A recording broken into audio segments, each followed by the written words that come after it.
Are you recording to the cloud or? I am recording to the cloud.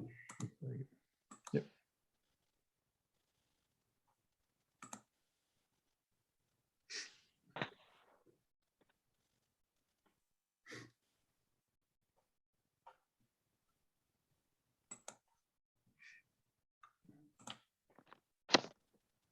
Yep. Well, yep. I know. I've done some other Zoom meetings.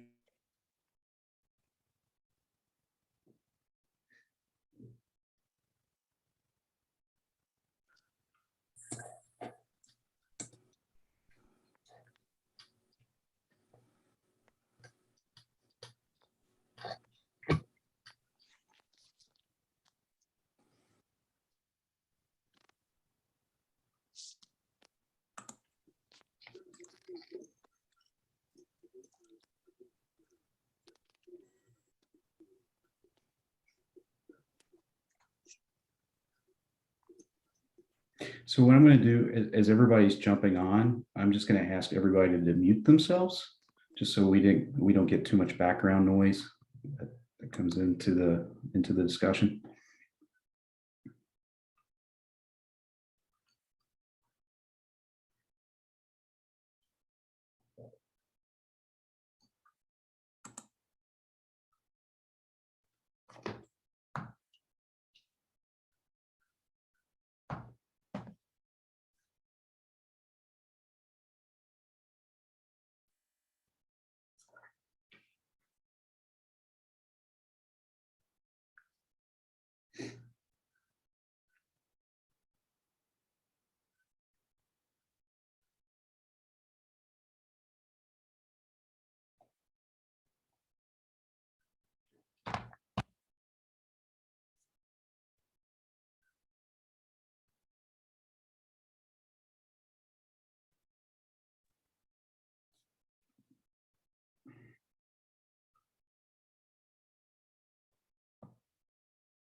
I just texted Rich.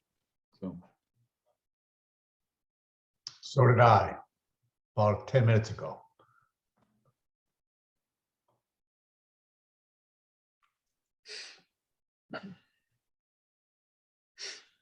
I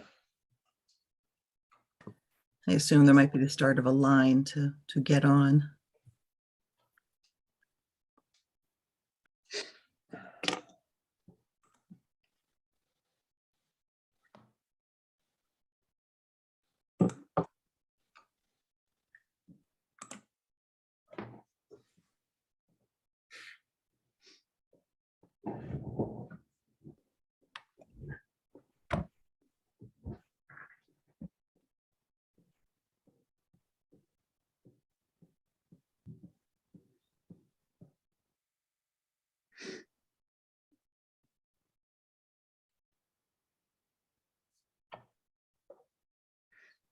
It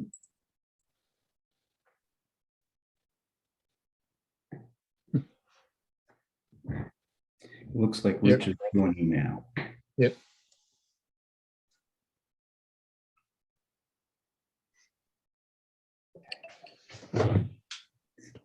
Am I on?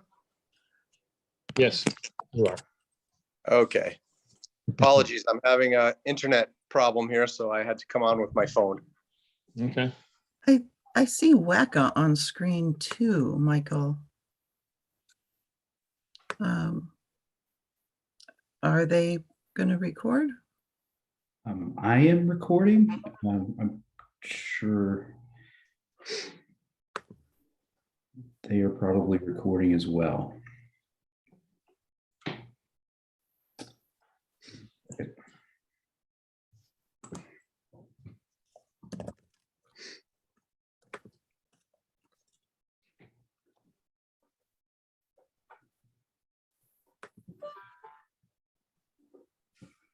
Well, what kind of actual start time do we want to have? Are people still No. joining, or?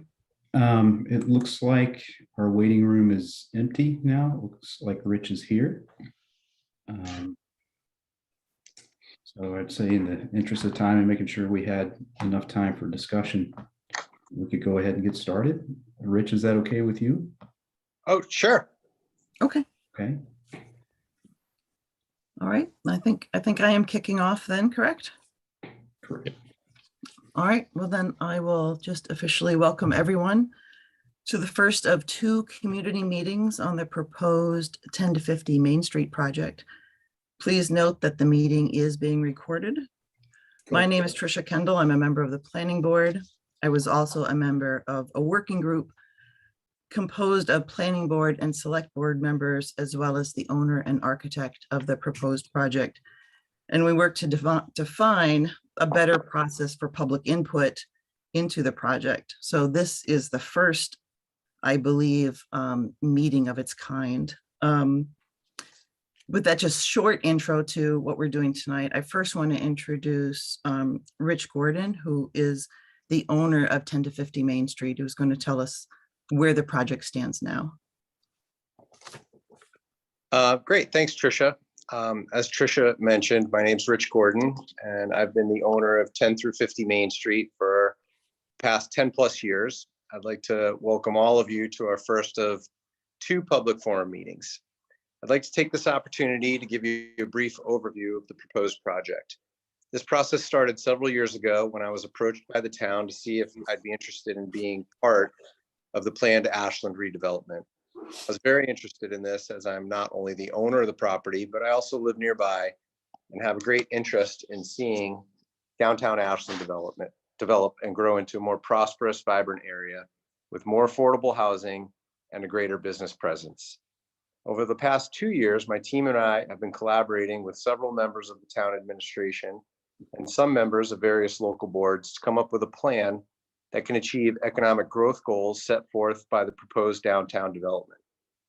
In that time, we've had many variations of the plans, and we are now comfortable presenting to the public. The highlights of this development are as follows. There will be 200 units of apartment housing, of which 25% will be affordable.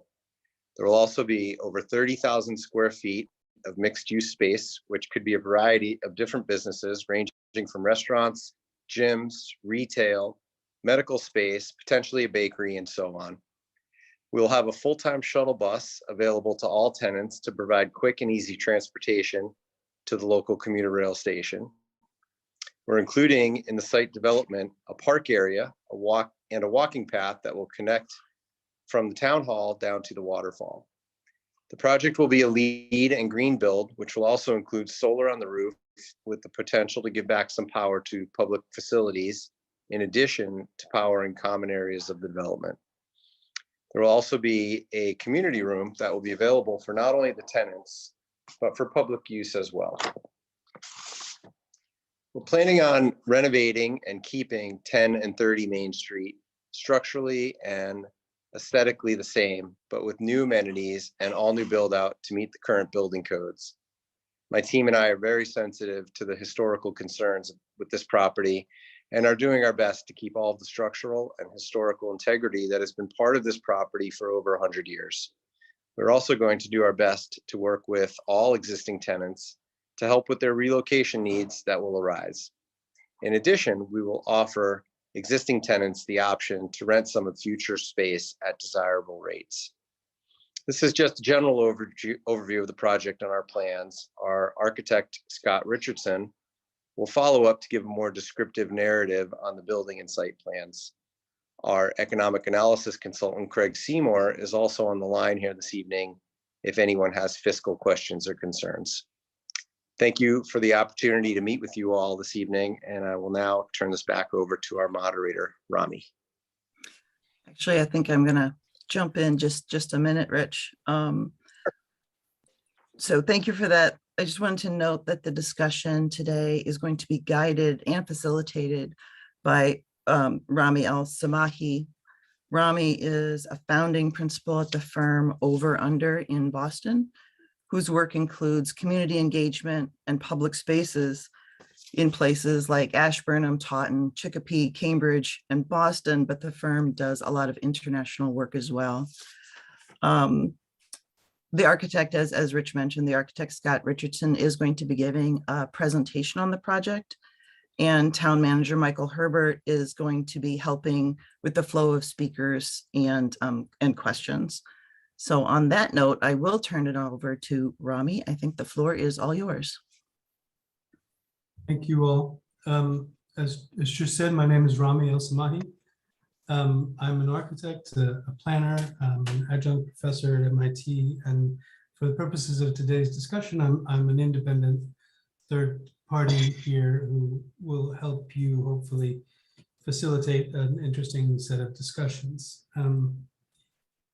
I have a fair amount of experience with community engagement across the Commonwealth. Trisha mentioned many of the cities and towns that we've worked with. And I guess I see my role sort of as threefold really today, to allow the architect and the developer to express their ideas as they are sort of envisioned today, to allow citizens who've come to this meeting to voice their thoughts and to sort of identify areas of commonality and concern moving forward. I would just ask, and I'm sure good citizens of Ashland need no reminder, but this is an open forum, and it's I think it's important that we will have very strong opinions, but that we voice those opinions in a constructive and respectful manner. With that, I'll invite Scott Richardson, the architect, to present the project, after which we'll have plenty of time to have questions and comments from anyone who so chooses. Thanks, Rami and Trish and Michael. I will be presenting a PowerPoint. I think I have about maybe 30 slides. Some of you that have been involved in this project have seen this before. And let me see if I could get to the beginning.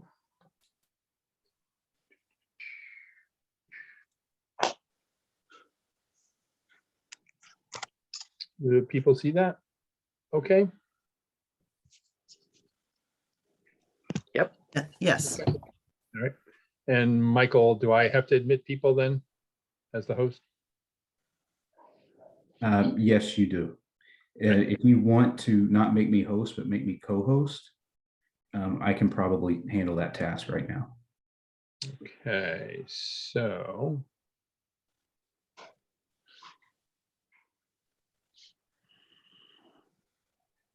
Yeah, I don't see co-host. I just say make host for you. Then you'll have to handle both tasks. Okay. Shouldn't be too difficult. Okay, so basically, again, for those of you who have seen this, apologies, but it looks like we have quite a few new participants. So basically, everybody's very familiar with the site and the buildings that are there and the historical use of the property. Basically, our goal is to provide a responsive and vibrant mixed-use development at this currently really underutilized prime location in downtown Ashland. And again, responding to the town's current zoning guidelines and overlay district, and responding to the historical context. So we, come on. That's right. So, okay. The Angier Mills were constructed in 1869 to 1872. It's a 7-acre site that was originally developed for a textile mill. Those of you may know more about the history of it, and basically textiles were actually not ever produced here because there was concern about pollution to the Sudbury River. There's anecdotal stories about pollution otherwise, but basically it was a Lombard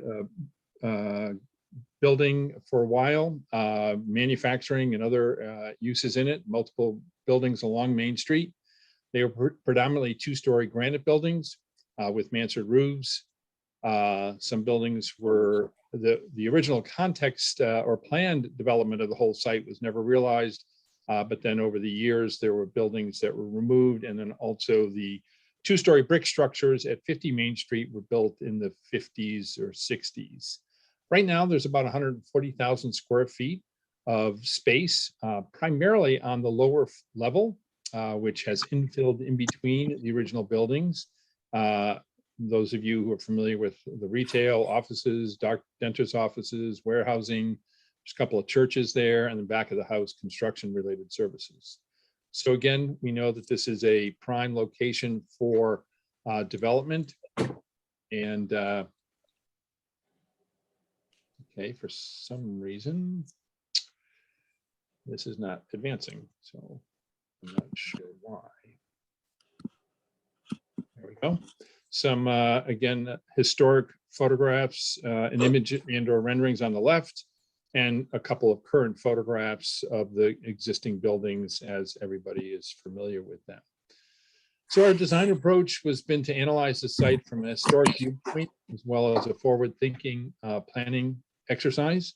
We've maintained the rhythm of the original buildings along Main Street and enhanced this with street-facing commercial and apartments on the upper floors. The two northern and most iconic buildings, as you are aware, 10-20 and 30, will be renovated in place and maintain the current historic characteristics. Project, as Rich mentioned, will provide approximately 30,000 square feet of commercial space and 200 apartments. An aerial view showing the complex. And again, these two buildings at the north end of Main Street will be renovated in place. There are quite a few small additions to them that will be removed, and there's some connectors between the two buildings. And whoever that is, mute. I don't know who that is, Michael. Do you? Rich, yeah, it was Rich, I believe. Okay. He's muted himself. Okay. And then basically from the south of 30 Main Street, as you can see, there are all these kind of 1-story connectors between these buildings that provide space to the lower level. This is 40 Main Street, which is an interesting building. I guess some of the history there is that it had a fire and all of the interior structure was removed, whether it was burnt or removed, and then a new roof was put on. And this building actually is a 1-level building that starts in the basement and extends up about 30 feet for a wide open space.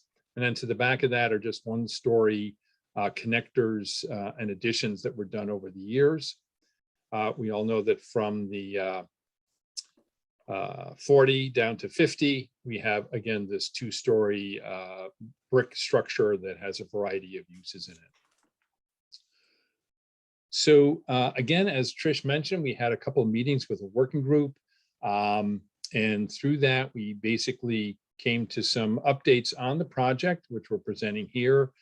10, 20, and 30 Main Street will both be renovated in place, and the historic massing of the buildings will be reinforced. The lower level of 10, 20 is actually now planned to be more commercial space, given the proximity to some parking areas there. We are proposing to reuse granite that's removed from the site or removed from the buildings.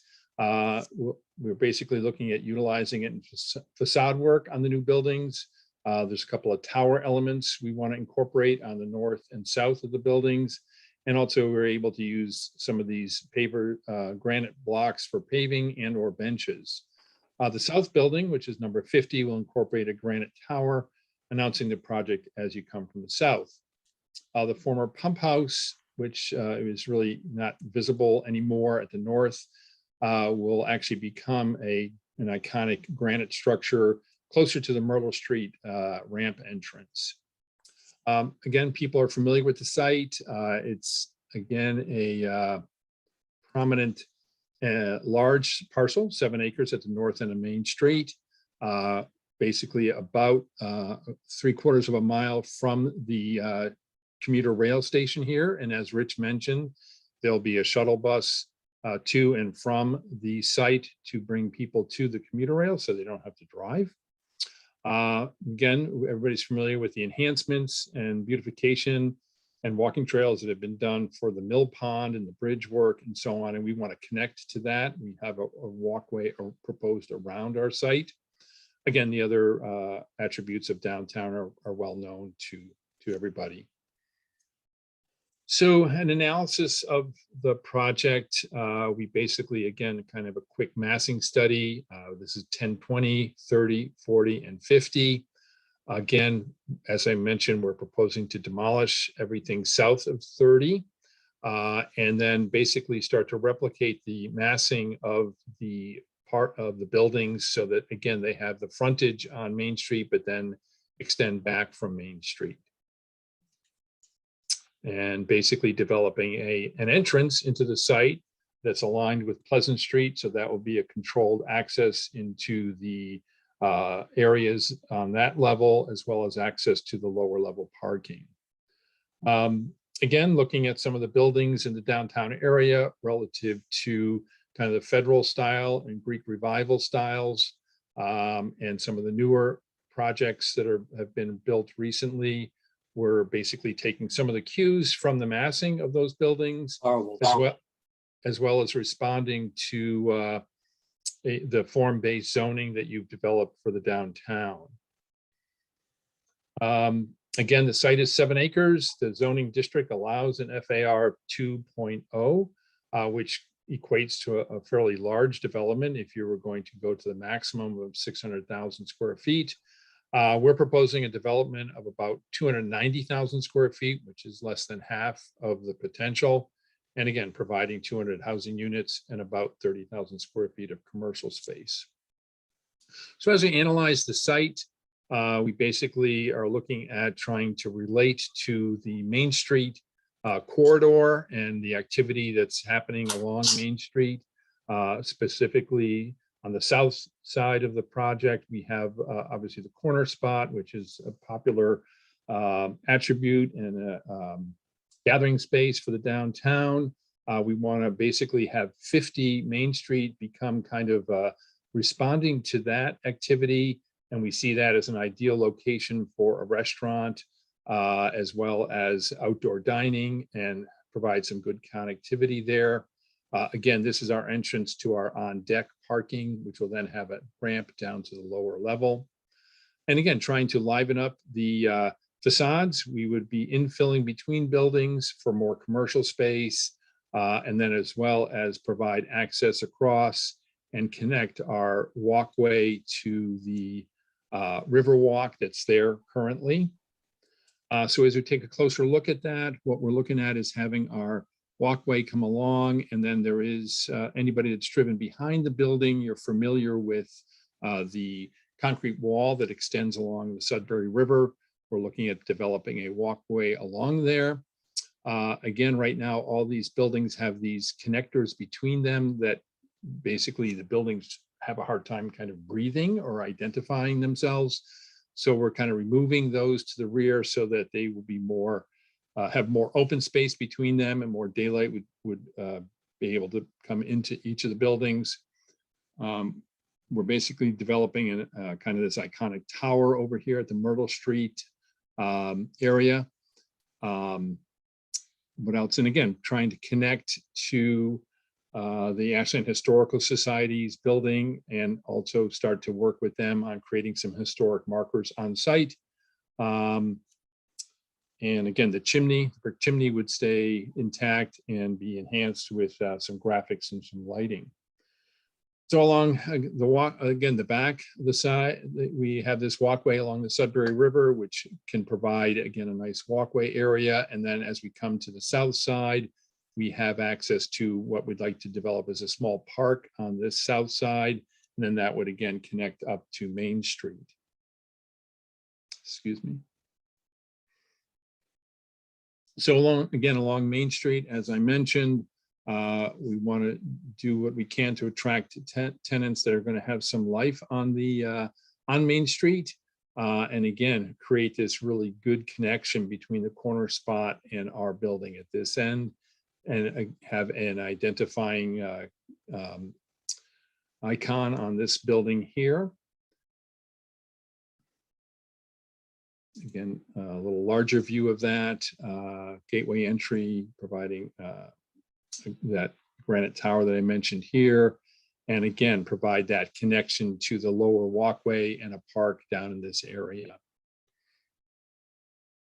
So again, some imaging that we're working on currently. We have, again, right now, due to sight lines, we can't develop this iconic element where the pump house is because we need visibility as you're turning this corner. We also are going to level off this ramp that goes down into the parking lot, so it's a safer entrance.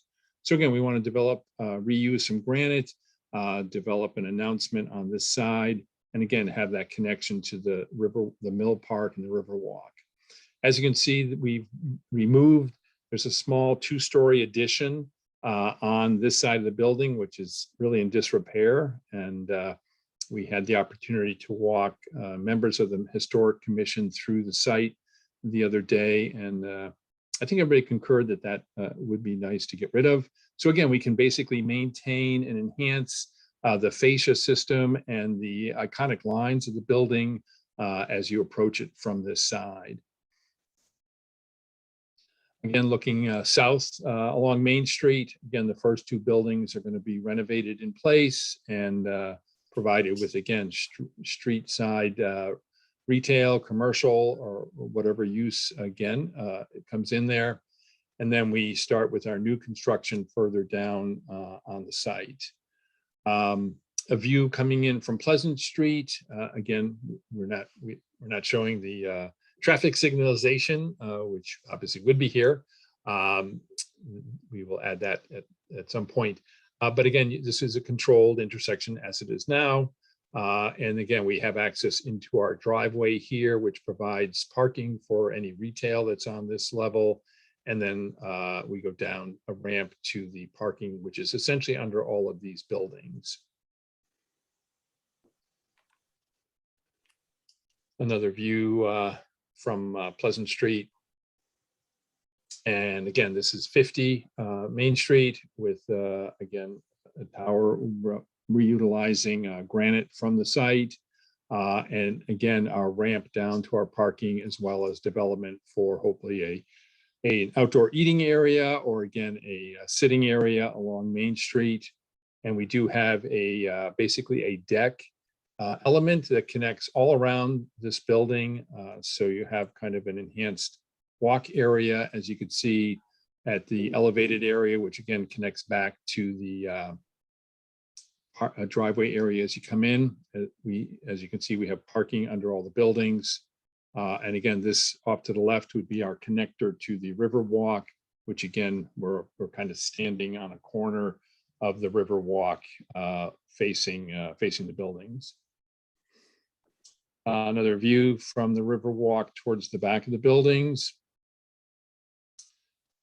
This is our view up the ramp, the car access ramp with the kind of the terraced balconies on each side. And then a view of the River Walk towards Myrtle Street with, again, 10, 20, and 30 Main Street being renovated in place. And again, there are these small, pretty horrible looking 1-story additions to 1020 that would be removed. Some plans follow, probably not that exciting to look at. But again, basically the configuration of, again, retail, office, commercial space along Main Street. The intent is over on 50, we have a community room, which is obviously available for tenants, but also available for the community to utilize, club and co-work room potentially, and then a fitness center in the back. And again, as I mentioned, you can walk all the way around building 50 on a terraced walk area. Second floor with all apartments. And then again, the third floor is just in the new buildings, both 10, 20, and 30 are only 2-story buildings. So again, a little summary, we are looking at 200 units, about 194,000 square feet devoted to the residential component, almost 30,000 square feet of commercial space. We have about 380 parking spaces, both some are covered, some are open. So again, our total gross is about 290,000 square feet. So open it up now for questions and comments. Scott, before you do you want to make me host and I can help? I can do that. Okay. And while Scott's doing that, what I would ask everybody to do is if you do have a question, use the raise hand feature. So if you go down to the bottom and you see the menu there, you'll see one that says reactions. If you click on that one, you should see a raised hand. And I would just ask that everybody use that feature, and then we can have an orderly facilitation of the questions. You are now host.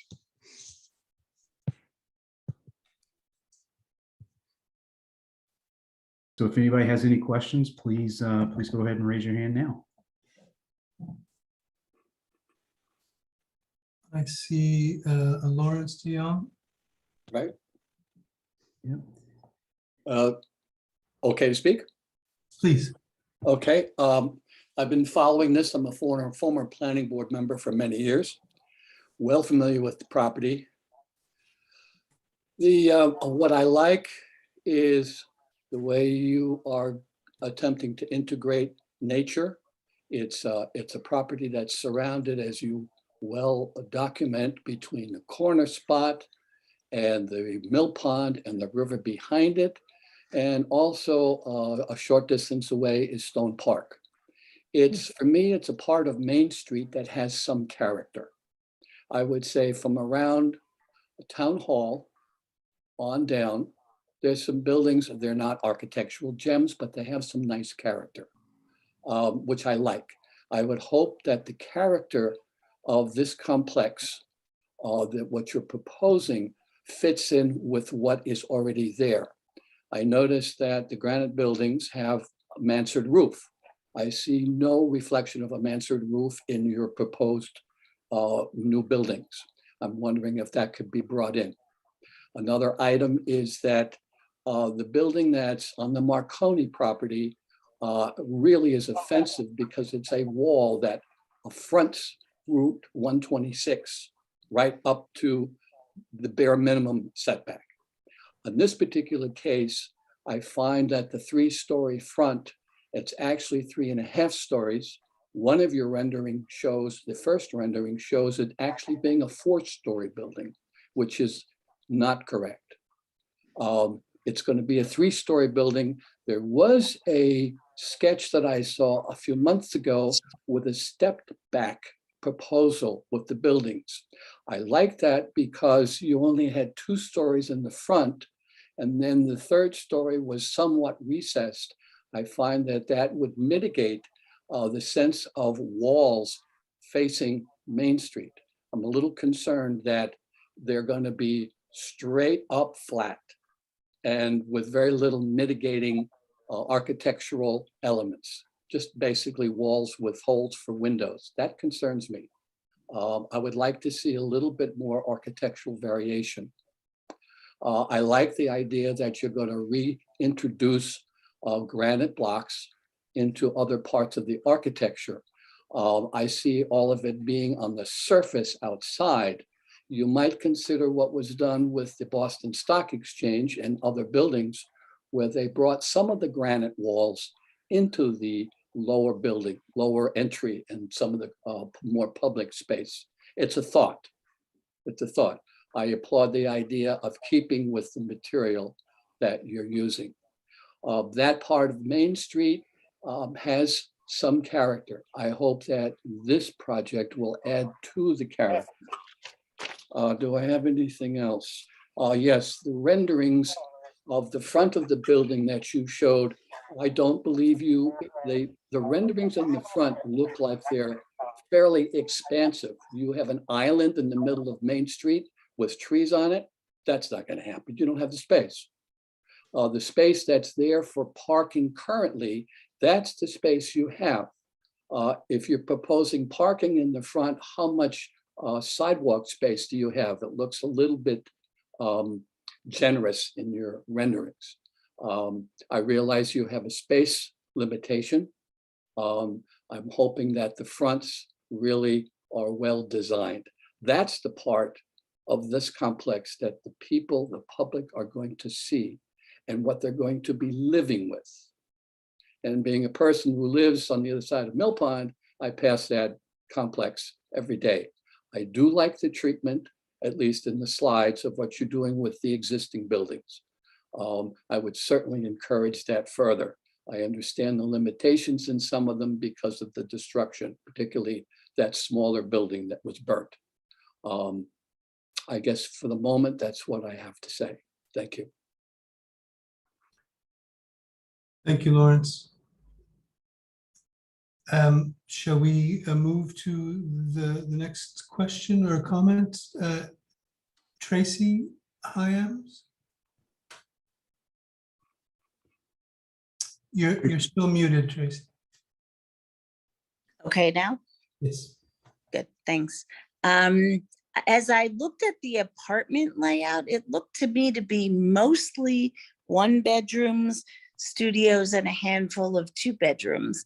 And I'm wondering whether that encourages sort of a family kind of aura to the new complex. I like the idea of renovation in general. We're a pretty family-oriented town. I'm an empty nester, so that part doesn't affect me. But I don't know. Are we bringing in that many sort of single or couples to our area, especially in the downtown, or is there thought to more family-friendly sort of living spaces or amenities?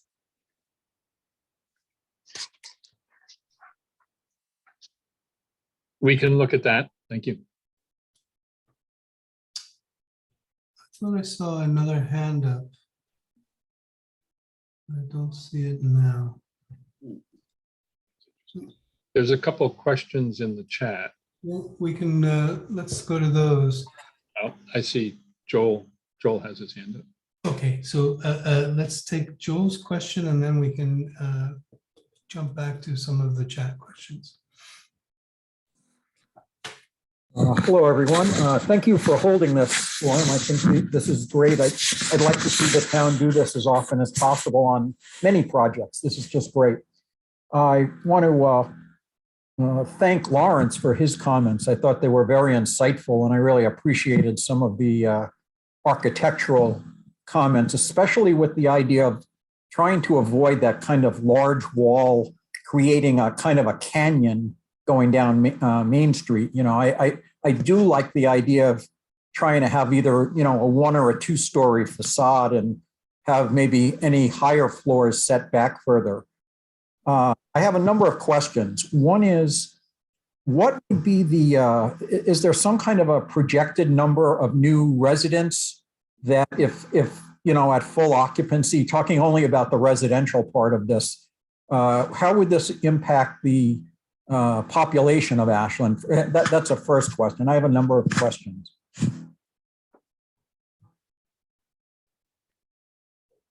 Okay. Is that a question for Craig? Yes, I'm wondering if there's some estimate of how would this affect the overall population of Ashland at full capacity of the residential part?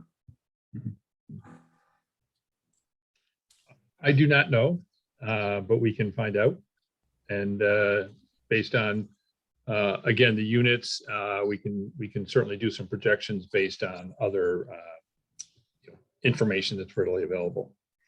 Okay, and another, one of the large concerns I've always had about that whole area there in downtown is traffic. I come down Pine Hill Road. I just came down today and sat for about, I didn't really time it, but it was about 5 or 6 minutes on the corner of Pine Hill Road and Myrtle Street as cars kept whipping around the bend coming through downtown. And I literally couldn't turn. How many cars are expected in this development? And will all of them have access, if they choose to go that way, onto Myrtle Street rather than going out at the exit you showed opposite the end of Pleasant Street? I mean, could we be looking at another 150 or 200 cars going in and out of this complex with multiple trips a day coming onto Myrtle Street where their sight lines are very bad? We have a traffic study. I don't have that right in front of me, but we can certainly provide that information.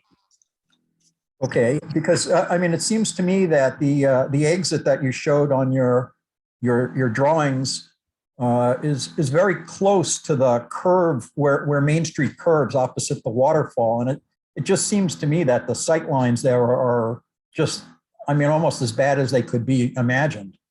One other, I guess those are my only questions. The only comment that I have is we keep voting for mixed use development in Ashland. And I have perhaps romanticized where my grandparents grew up in Brooklyn, New York, where they lived over the bakery. That was mixed use. The commercial was on the first floor and a small family lived upstairs, where it was an owner occupied housing and business combination. Now, when we talk about mixed use, it seems like the proportions are never specified in our bylaws, which is a great concern to me. And if I did the math correctly here, it seemed like the commercial to residential mix that we're looking at here is something like 1 to 6 square feet of residential to 1 square foot of commercial. I would really like to see that turned on its head and see us ambitiously pursue more commercial growth to provide more commercial opportunities for the residents, jobs for the residents. The idea that the pitch that we get is that if we build more residences, that would encourage more commercial growth. But I have yet to see anybody document anything even close to that, especially in Ashland. We talked about the rail transit district, and this was the great dream. We're going to build all this housing. It sounds good. We're going to put all this housing right near the train station, and then we won't have all the traffic and the cars. People will be attracted to that and use the commuter rail to go to work. But I don't know if there are new studies, but the original data that we were given, it's basically under 5% of the residents are using the train from that particular district. The point being not that you're in a rail transit district here, but that it's unclear that we can predict the activities of new residents and how they will impact the local area. It just doesn't seem like there's any real connection. It seems like if we want commercial, we need to be building commercial and not rely on some kind of myth that more residents will help stimulate more commercial growth. It seems like we're giving away our commercial space for residential, and there's not going to be room to build more commercial.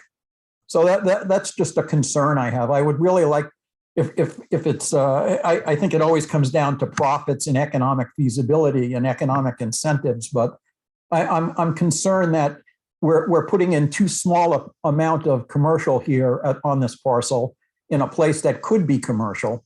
And we're trading that off for a more lucrative, perhaps residential growth, trying to stimulate commercial, but then there's less space available for commercial. Anyway, thank you very much. I appreciate your holding this forum.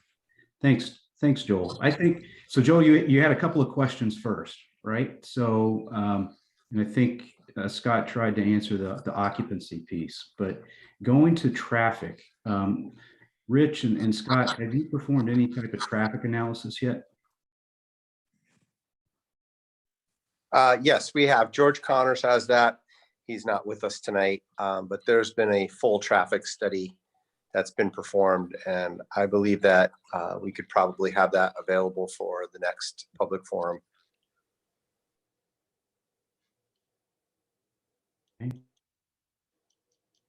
Shall we go to some of the questions in the chat?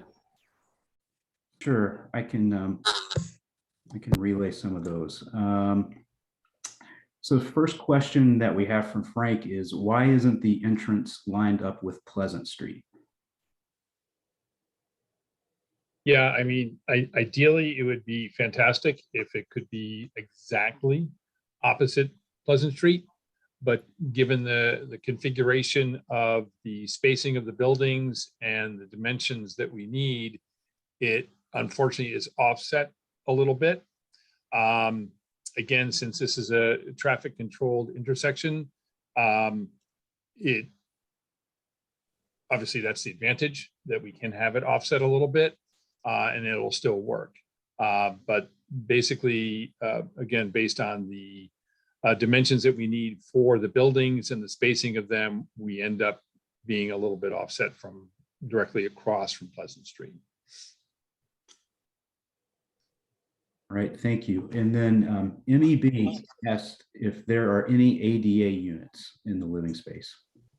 Yes, so basically the Mass Architectural Access Board regulations require that any complex, I think it's over 20 units, and has to comply with type 1 and type 2, either adaptable or accessible units right from the beginning.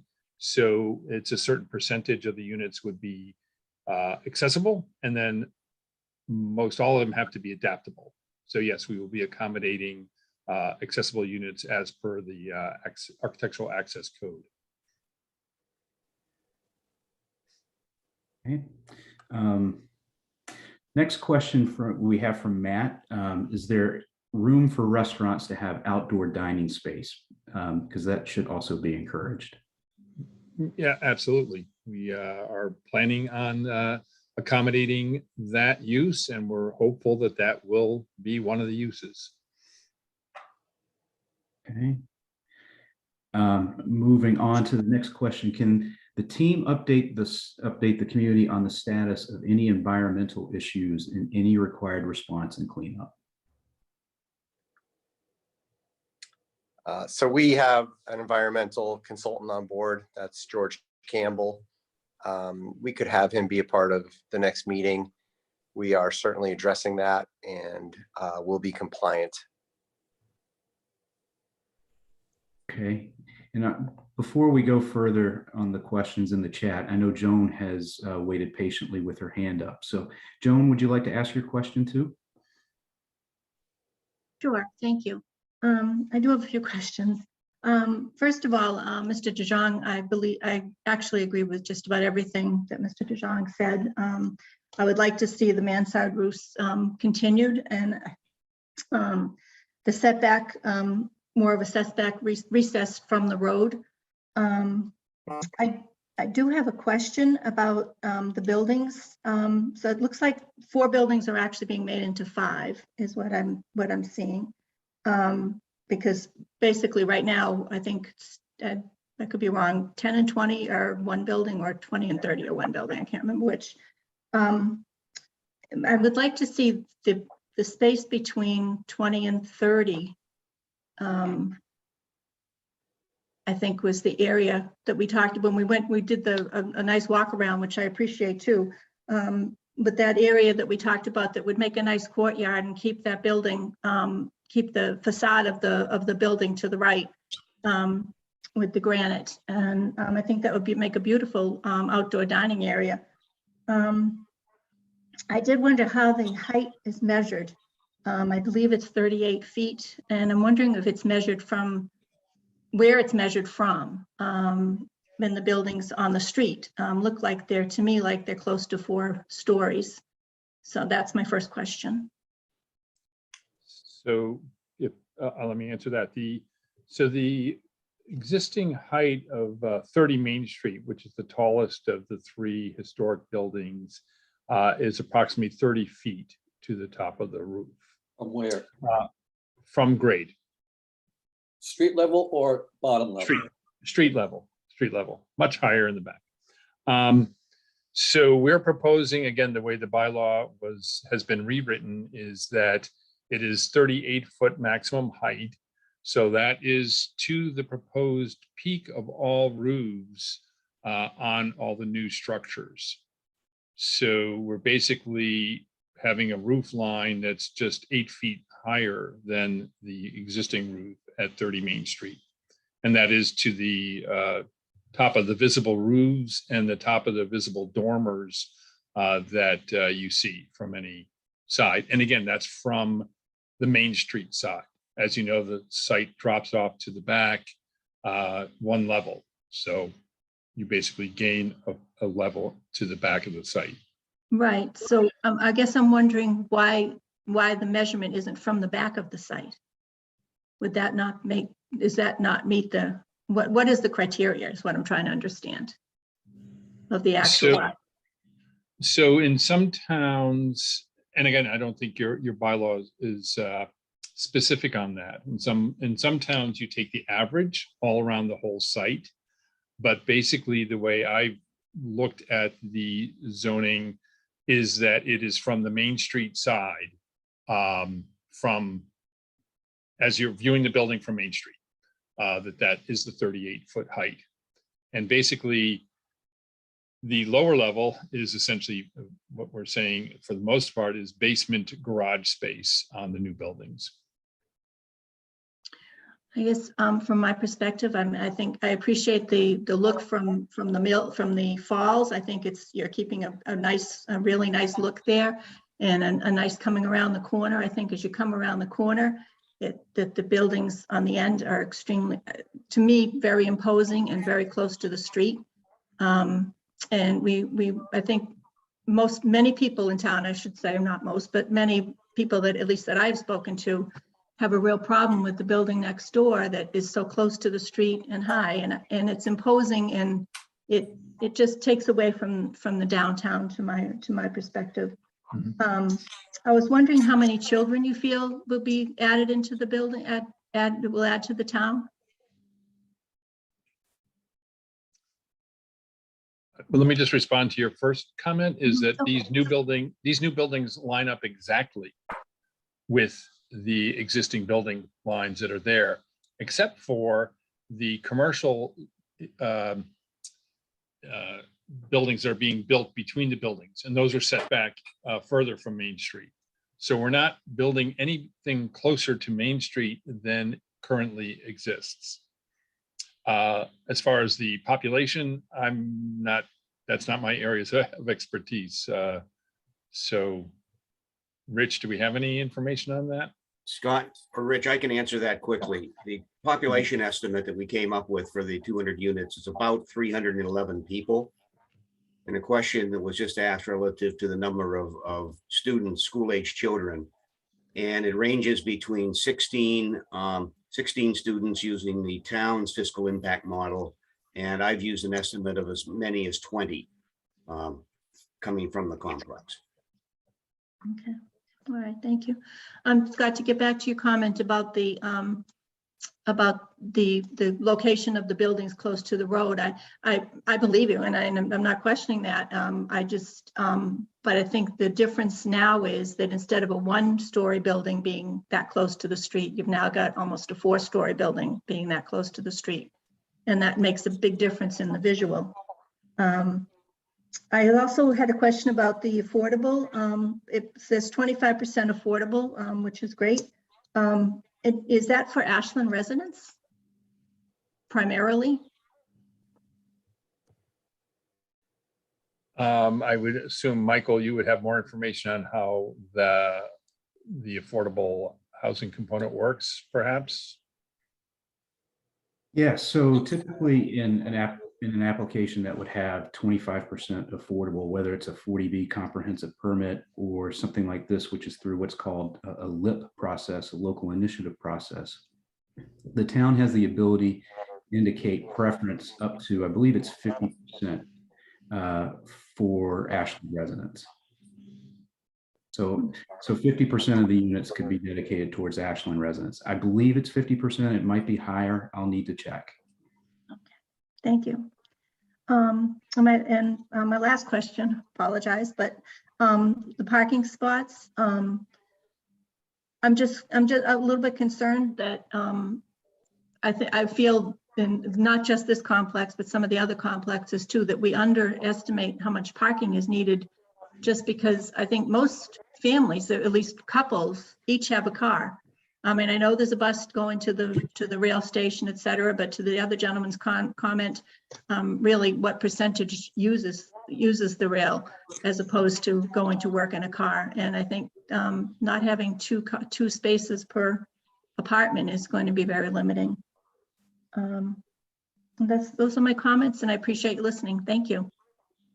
Thank you. Joan, can I ask you a question? You sure can. You referenced the new building downtown, and we've got a couple. There's one that's across the street, 21 Main Street, that has the bagel table. And then there's the one next to the Federated Church, 128 Main Street. And I think they're two very different structures. Right. Which one were you referring to? I was referring to the one on the same side as this complex. Yeah, the bagel table, I think, really kind of incorporates different, for whatever reason, I don't look at that building and say, what is it doing here? I look at the other building and say, what is it doing here? Because that would be how I would explain it. Okay. Thank you. And so Rami, I'm going to pull you in here because we have a question from Frank, or a comment, but I think it would elicit a question.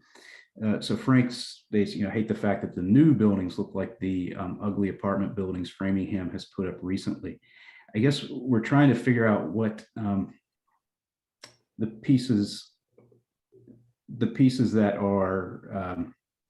are considered ugly or not in character. I mean, I can make an amateur assessment of it, but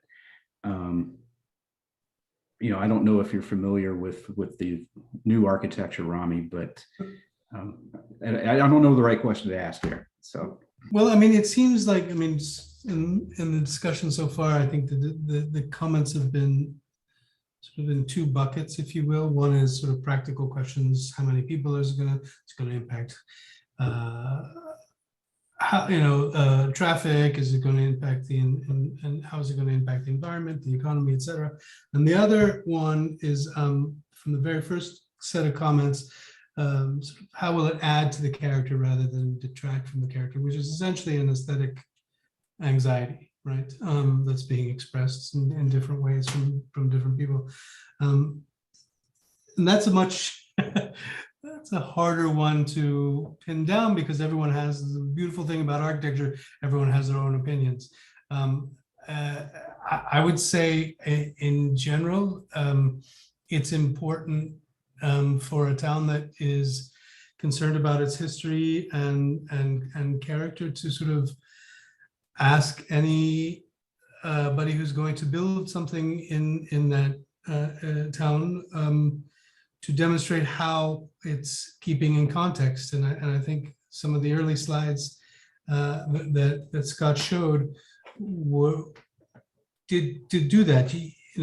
Scott makes an argument that the architectural features that they're proposing are coming from other parts of town. Now, what if I understand Lawrence's comments correctly, Lawrence is asking for a different set of contexts that think more about the industrial buildings with the mansard roofs and whatnot that are adjacent to the 1 year. So I think the question for you as a community are sort of to establish where you feel along that comfort zone. I mean, there are other issues to consider as well. I would say, you know, a building that is flat often feels bigger. A building that sort of breaks down the massing feels like a series of smaller buildings oftentimes. The way it meets the street is crucial. I mean, I think the arcade, the colonnade is actually something that will enhance Main Street in many ways. I'm trying not to put my own opinions in this, because my opinions actually don't matter for this conversation. But I do think that those are pieces that, you know, what happens on the ground floor is the most important part of the building from the point of view of everyone who's not living there, right? Anyone who's walking by, driving by, coming into a store. What happens along the ground floor is where most of your attention should go. And then secondary to that is sort of what the sort of facades that face the public realm look like. Now, we can have a debate about what's been presented versus what people are looking at or afraid of. And I would suspect that a lot of it has to do with how it meets the ground, and then the degree to which the massing is sort of broken down, right? How flat that continuous facade is. So I don't know if I've answered your question, Michael. No, I think it's good observations. Scott, I want to ask you really quickly, is that presentation something that you can email to me really quickly? I should be able to email it to you, yes. Okay, because we can't share hosting duties or co-hosting duties, I could actually pull it up on the screen. Because I think Rami brought up a good point. You know, where are you drawing for the new buildings? Where are you drawing your inspiration from? I think you covered it a little bit in some of your slides, but especially that roof line. Where are you pulling that from?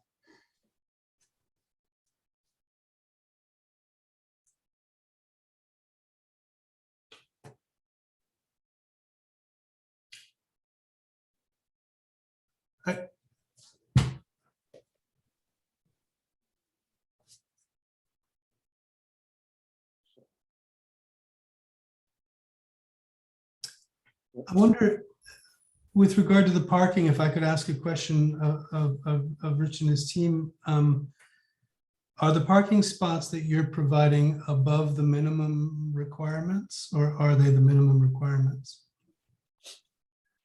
No, and again, I think there's some good comments about the number of parking spaces, and we have kind of been going through a variety of redesigns on this project. So I agree that we probably need to find a way to provide some additional parking over what we think we last counted.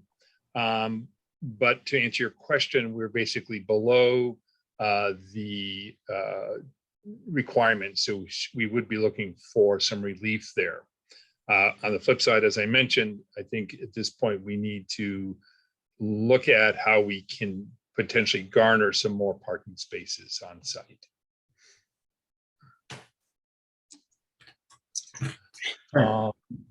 Again, this is a very large file, Michael. I'm not sure if I can actually send it Okay. to you. Because I'm not sure. And again, I'm not connected to my main computer. While you're working on that, there was a question for Craig, actually. And Craig, can you review the fiscal impacts of the project?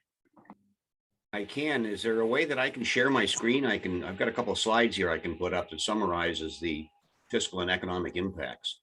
Unfortunately, no. Michael, I'm sorry, I don't mean to interrupt you, but you should be able to allow for others to share it. Is that not possible? Yes. I don't think I have that option, Rami. I'm familiar with it, and every other event I've been able to use that.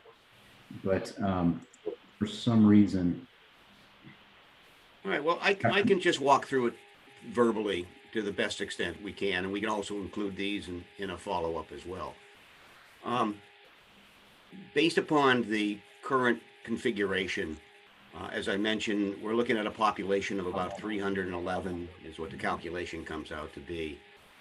Right now, the property is assessed at just a little bit over $1.7 million and pays $27,000 a year in taxes.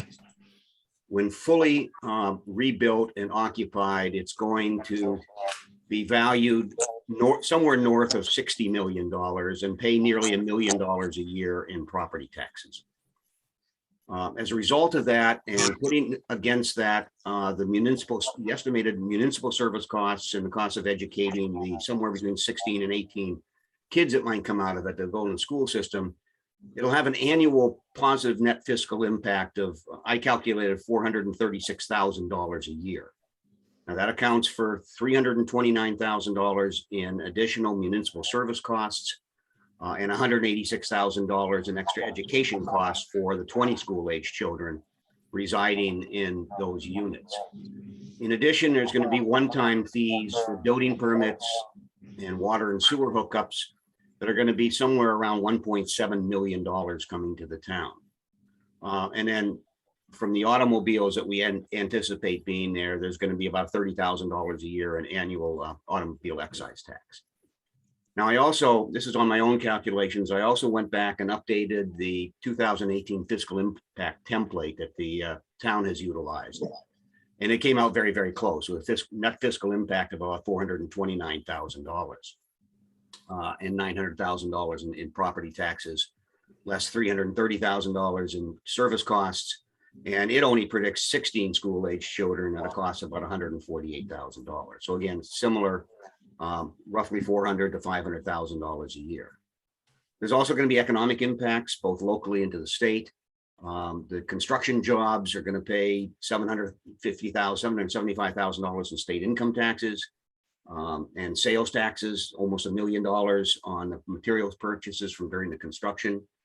And once it's up and occupied and the commercial space is occupied, that's about 118 full-time equivalent on-site jobs in the retail, the office, and the other activities that go on there. They pay income taxes. They also pay annual sales taxes that will be generated from any of the retail activity, taxable retail activity that's here. And some of that money from those employees obviously will be spent locally within the downtown. Portion of the commercial space, we've talked about this in our group meetings we've had, is perhaps setting it up as kind of an incubator or maker space, providing opportunities for smaller businesses in town to get started and get going. There's the opportunity, as Rich mentioned, to retain some of the existing businesses and jobs on site and to make sure that they continue to contribute to the downtown. Indirectly, there's a spinoff of the 300, just from the construction jobs and everything else, there's going to be 200, 300 jobs created elsewhere in the region. Again, paying income taxes, paying state sales taxes, and spending money. From the people who are going to be living there, the consumer spending demand for the new households, total consumer spending demand is about $7.5 million a year. Not all of that's going to be spent in Ashland, of course, but some of it will. And so what you have is a base of individuals who will be going out for coffee, going out for dinner, going out and buying things down the street because it's going to be convenient. And it, in my opinion, adds to the town character where people do want to shop locally. And so I think that's the other economic benefit that has to be thought about here. So that's my summary.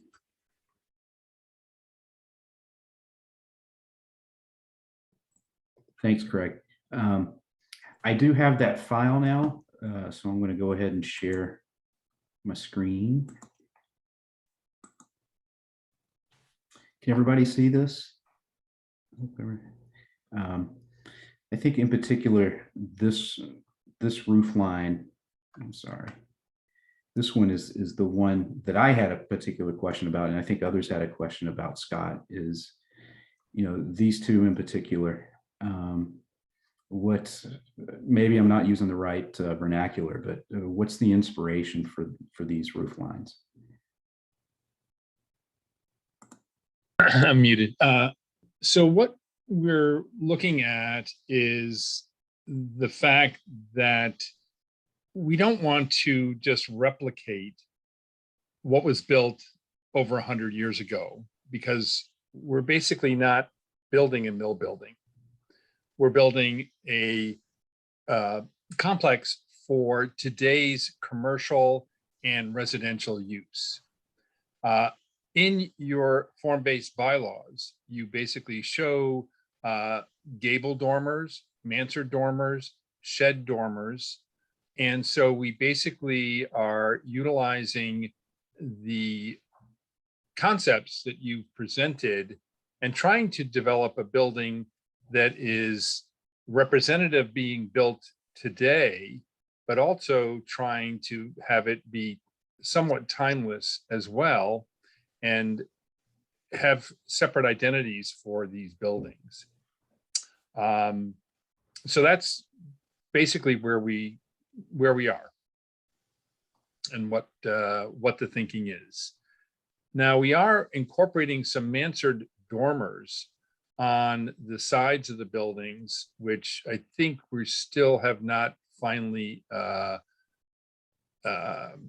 show. I think we're still in the process of cooking those elevations. So actually, if you're in between building 40 and 50, in that kind of courtyard parking area, we were looking at replicating kind of the dormers that are on 21 Main Street, or I shouldn't say replicating, but again, doing something like what was there. So that's the reason that we are where we are on this concept.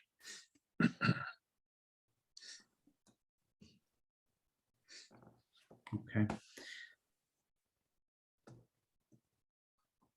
Thank you, Scott. I would concur that while I think it's important to be contextual or to understand the context, I think it's unreasonable and unrealistic to expect architecture that's built in 2022 to look like something that was built 100 years ago. We're not asking that. Yeah, I wasn't implying that you were, Lawrence. Oh, sorry. I'm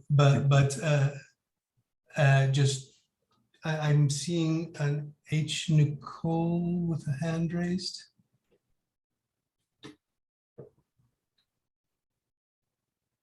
Hi. Yeah, I'd like to thank everyone too for the meeting tonight. But I did want to just add that, and it's my personal opinion, but it might be difficult to replicate buildings that are 160, actually more than 100 years old, to make them exactly the same. But I would like to see more elements incorporated as well. I thought the roof idea that Joan made was excellent. I also am noticing some sort of concrete barriers along, it looks like Myrtle Street going over to Main Street. And to me, those look very like they don't have a lot of character. I'd like to see a lot of the character of the original buildings sort of brought forth into areas like that, so that maybe there were some more elements of the stone or something like that in that area. That's really all I had to say, but thank you. Oh, what you're saying is sort of interesting. I mean, you're what I hear there is it's not just the form, but also materials, right? So materials, absolutely, and especially granite, because it is so integral to those original buildings, and it was ashland milled granite, so it's very unique to the area and to ashland. So it would be sort of it would be something that would bring forth more of ashland's history and ashland character to the new areas. I'd like to see more of that incorporated. Yeah, and if I could just comment on that, again, we're somewhat limited in this presentation based on where we are in the renderings and the application of materials. So I concur with you that what we're showing in that particular rendering, as far as kind of the walls and so on, we definitely need to articulate what the materials are, and that, you know, that's something we're working on. Thank you. Thank you. You had your hand up at one point. Have your questions been answered?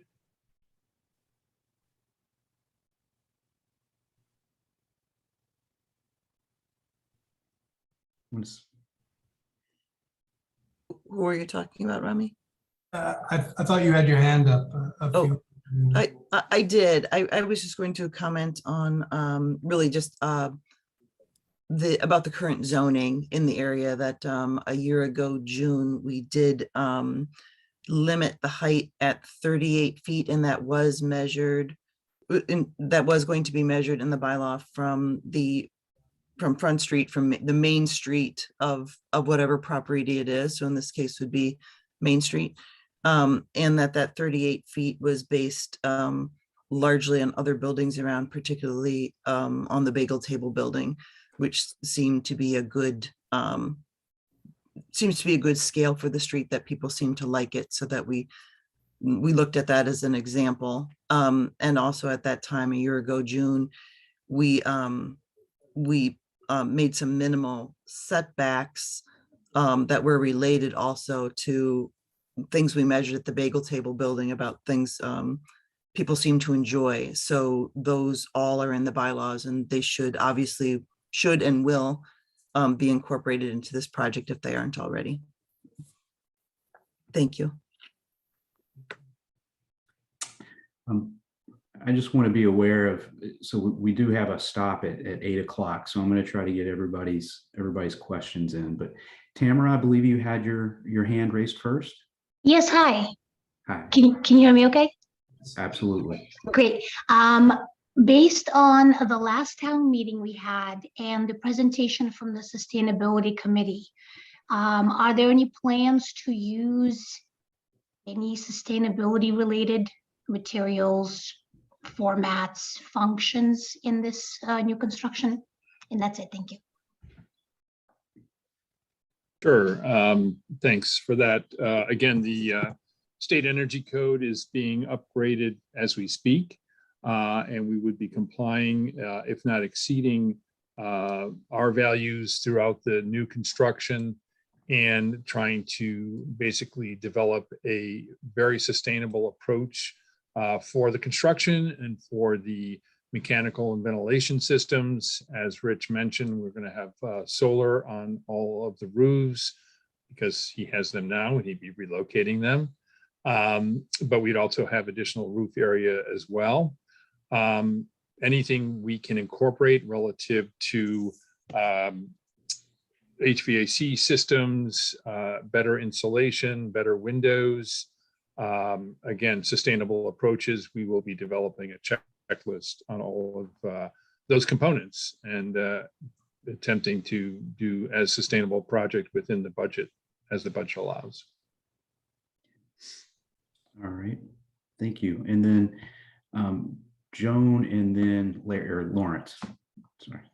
Thank you, Michael. Just quickly, just to clarify what you asked me about before, what Tricia was saying about the Bagel building versus what we see at the front of this building. I think the difference is when you look at the front of this building, you see the overhang. It might be the setback may be correct on the road level, but you see the overhang, which is imposing, and that's what makes it look so imposing to us, to me, I should say. Thank you. Thanks. And then Lawrence? I would agree with that previous comment. I notice on the building that's just down on the other side of the church, it does have that recess on the first floor, but also it has a little bit of mitigating upper story elements. The tree helps certainly, And there's a few other architectural elements that keep it from becoming just a flat wall. The architectural renderings proposed earlier, basically the upper stories are just flat. If there's some architectural elements that can break that facade, that flatness up, I think that would help. A very different question is about the fact that from street level, this is 3 stories. From ground level, it's 4 stories. Does this open up a can of worms for the planning board? Because how do you interpret it? And are there going to be other buildings that will come in and say, well, you did 4 stories from ground level, I want 4 stories from the street level? Is there, I'm not aware of anything in our rules and regs that addresses that issue. And if I'm wrong, correct me, please. I believe the current bylaw does address that issue because we were specifically thinking about that kind of situation when we analyzed the downtown and analyzed the bagel table building. So the current bylaws were created after the 128 Main Street building, which is the one on the same side as the site. So we put those in place after that building was already created, but we looked at the bagel table building as perhaps a good example of something that works in the current downtown. So how do you, so you're just saying the ground level doesn't apply? I don't have it in front of me. I don't remember how it was written, but we did write it to be the main street. So I would have to go back and look. I'm sorry, I don't remember off the top of my head how we. I can stop at town hall and pick that up. Yeah, it's online as well. Awesome. Okay. Thanks, Larry. And then Marty, you just wrote it in a question. Is this going to be an all-electric building, or well, actually, or no new gas hookups, or are you still planning on using? We would, again, we would evaluate that. We would hope that that would be a potential to have it fully electric, but I think, again, we need to look at what the potential tenant mix is and how that will work ultimately. But we understand the advantage of that from a sustainable approach. Okay. I think at this point now, I believe our next step is we're going to turn it over to Rami to summarize the conversation as he heard it, and then talk about next steps. And then Tricia, I believe you're going to close us out. So in a way, I sort of jumped the gun earlier when you asked me to answer, Michael. But I think, again, there's sort of 2 parts, and some of these are very clear, and we've had answers to questions about the number of people who will be living there, the fiscal impact, the environmental impacts. I know the traffic study is something that folks want to hear more about, and and we'll expect to hear more about in our next session. And then I think the more sort of tricky bits are the idea of character and what constitute the appropriate design for Main Street and Ashland. I think there have been some interesting questions about form and the kind of inspirations that are being drawn from. I believe that some of what is being asked for exists in the as currently drawn, but perhaps could be articulate or pointed at more clearly, or made more sort of brought to the surface more clearly. And then perhaps there are other aspects that might require going back. And it sounds to me like the other piece of this is also not just form, but materials. And I think if I understand, Scott, you know, it's always a sort of musical chairs, and the music stops when the presentation happens and you have to present what you have. But as a designer, you've already in some ways moved past the designs you're presenting and are already kind of, you have further developments with respect to ideas about materials, for example, that you'll be able to show in the next iteration. Is that fair?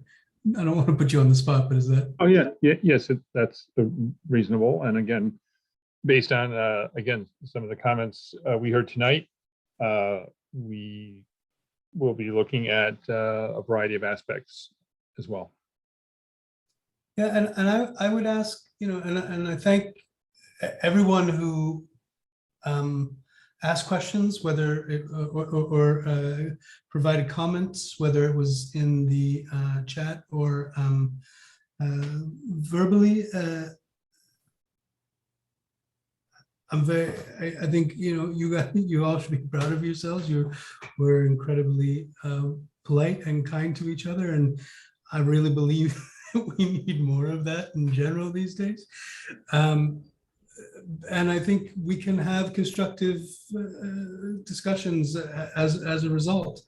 I think it's important for